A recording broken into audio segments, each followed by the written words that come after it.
A syllabus, plural is syllabuses or syllabi, is a document that communicates information about a specific course and defines expectations and responsibilities. It is generally a roadmap of what the professor is going to cover in the class they're teaching. Dedicate time before the class starts to review your syllabus for each class. Identify how to communicate with your professor. Make note of their office hours so you can make plans to talk with them during that time. Office hours are designed for you, the student. This is a time where you can meet with your professor to further discuss the course topic, talk to the professor about their area of expertise. Office hours are for students. Make use of the time. Also, you don't have to be failing a class to ask your professor for help. Meet with them early in the semester and as often as you need to.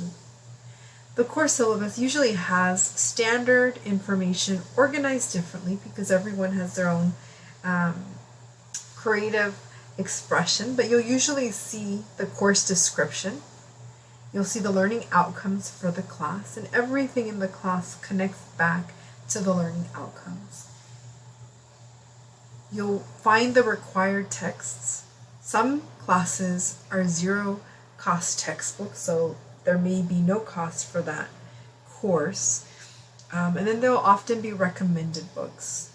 Recommended books are not required, but they're books that your professor has identified as supplemental information. Important deadlines for you to make note of. I would mark these on my calendar. This is from last fall, so don't mark these dates. Look at your syllabus. You'll often see a refund date.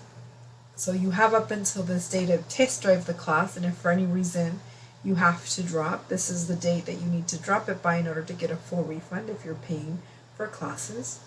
There's a date to drop without a W. So if you have some emergency or something happens and you're not able to continue with this specific class, there'll be a deadline for you to drop and it will not show up on your transcript. Then let's say you're taking a class, it's a general education class or elective class, and you are not sure if you're going to get a B or an A. You know you'll get a C, but not sure if you'll get a B or an A. You can request a pass, no pass. So if you get a 70% or higher, a P will show up on your transcript showing that you've passed the class and you'll get the units. And if you get a lower than a 70%, so 69 or lower, then you're going to get a no pass. When in doubt, talk to a counselor. Usually for your major required classes, you want a letter grade. Then there's the last day to drop a class. So this is the last day you have to drop a class, and at this point, you'll receive a W notation on your transcript, which means withdraw. One or two withdrawals doesn't hurt you, but if you start to accumulate withdrawals, it could have impact for things like financial aid or your academic status. So when in doubt, always talk to your counselor. There might be information about student services, an academic integrity statement, but I want you to hone in on the course policies. What are the rules? What are the expectations that the professor has for their class in terms of participation and attendance, late work? When you're having a situation where you don't think you're going to be able to turn something in on time, communicate with your professor before the due date. It's always a good idea to talk to them before, not after, but in either scenario, make sure you are communicating with your instructor.